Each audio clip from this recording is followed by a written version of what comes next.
The old farmhouse stood at the end of an overgrown path, a decrepit relic from a forgotten era. The rumors about the place had swirled through our small town for generations. Tales of eerie apparitions, disembodied whispers, and inexplicable phenomena had cemented the farmhouse's reputation as the most haunted place in the region. But that never deterred me.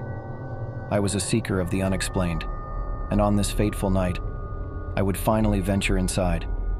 My friends had always told me I was a fool for wanting to explore the farmhouse. They spoke of the chilling legends that had surrounded it for as long as they could remember, tales that had been passed down through generations.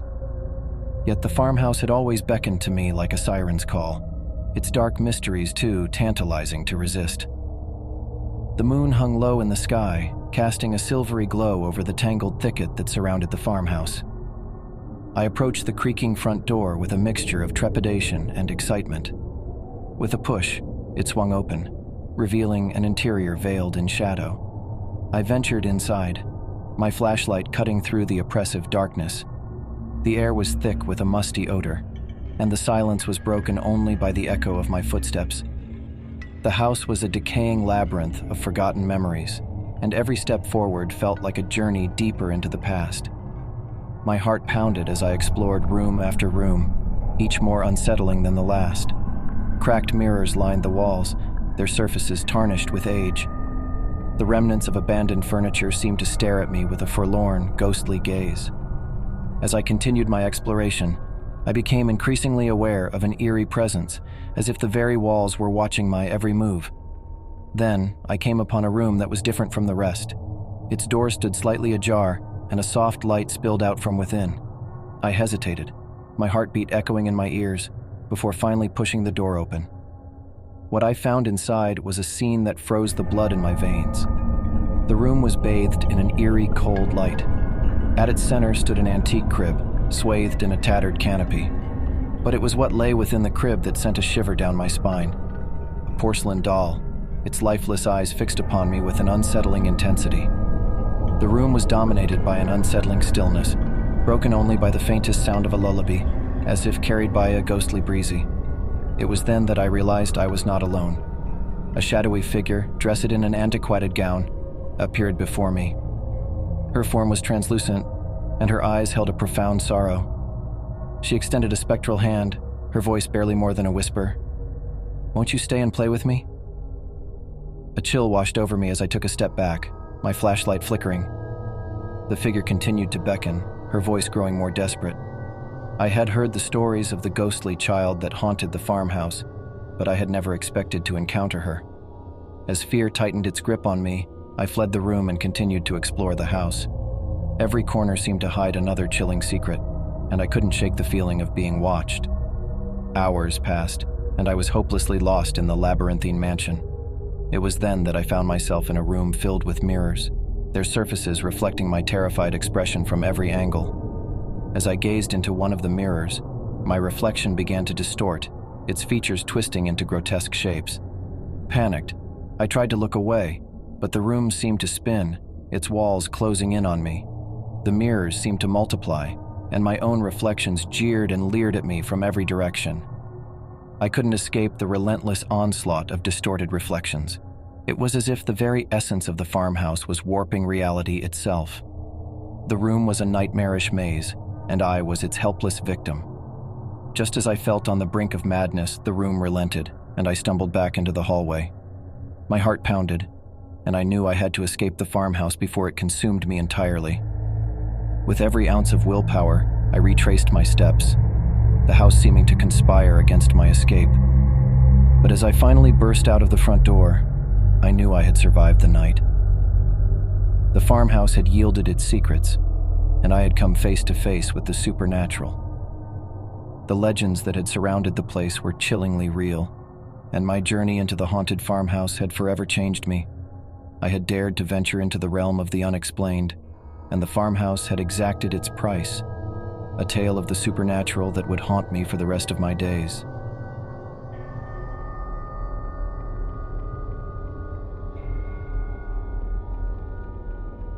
The Victorian mansion loomed in the dying light of the day, its ornate architecture casting eerie shadows across the overgrown lawn. It was a house that had captured my imagination for as long as I could remember, a place of chilling legends that had been woven into the fabric of our town's history. This evening, I would venture inside, determined to uncover the truth behind the tales.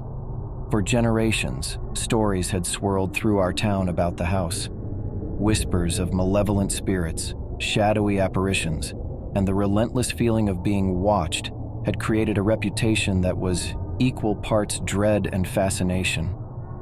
My friends had always warned me to stay away, to avoid the cursed house, but I had always been a seeker of the unknown. The moon hung high in the sky as I approached the mansion's formidable front doors. The hinges groaned as I pushed them open, revealing a cavernous interior cloaked in darkness. My flashlight was the only source of light, its feeble beam slicing through the oppressive silence. As I ventured deeper into the mansion, the air grew heavy and laden with the scent of decay.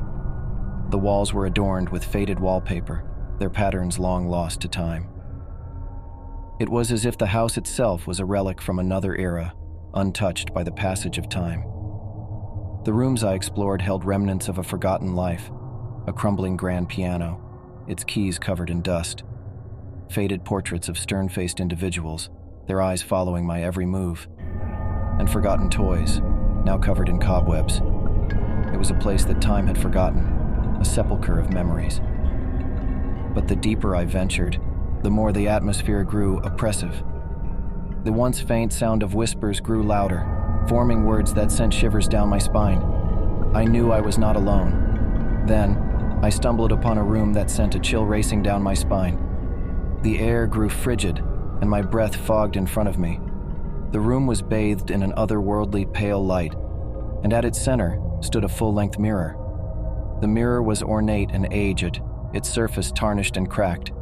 I could barely see my reflection within its depths, but as I peered closer, I realized that it wasn't my own reflection that filled the mirror. It was a face that was not mine. The face in the mirror leered at me, its eyes filled with malevolence. It was as if the mirror held a presence of its own, a malevolent spirit trapped within the glass. The room seemed to come alive with sinister whispers, voices that murmured words of torment and despair. In a moment of terror, I tore my gaze away from the mirror and fled the room. But the mansion itself seemed to conspire against my escape. Hallways twisted and warped, leading me in endless circles, and doors that had once been open now stood firmly closed. The whispers in the walls grew louder, a cacophony of despair that echoed in my ears. The house was a maze, a living nightmare, and I was its helpless victim. As I continued my frantic journey through the mansion, I encountered a room unlike any other. The air was suffused with an eerie greenish glow, and in the center of the room stood an ornate, antique crib. The crib seemed to pulse with a sinister energy, and I could hear the faint sound of a lullaby carried by a ghostly breeze. But it was what lay within the crib that filled me with dread. A porcelain doll, its glassy eyes fixed upon me with an unsettling intensity. The room seemed to close in on me, its walls pulsating with a malevolent force. I was not alone. A figure, cloaked in tattered robes, emerged from the shadows. Her form was translucent, and her eyes held a profound sadness. With an otherworldly voice, she spoke, her words a haunting refrain. "Won't you stay and play with me?"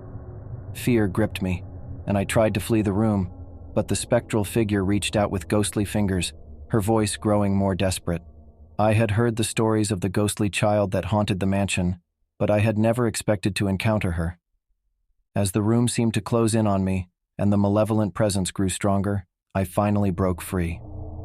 With a surge of adrenaline, I fled the room and continued my frantic journey through the mansion. Finally, I burst through the front doors and into the cool night air, my heart pounding. The mansion loomed behind me, and I knew I had escaped its clutches.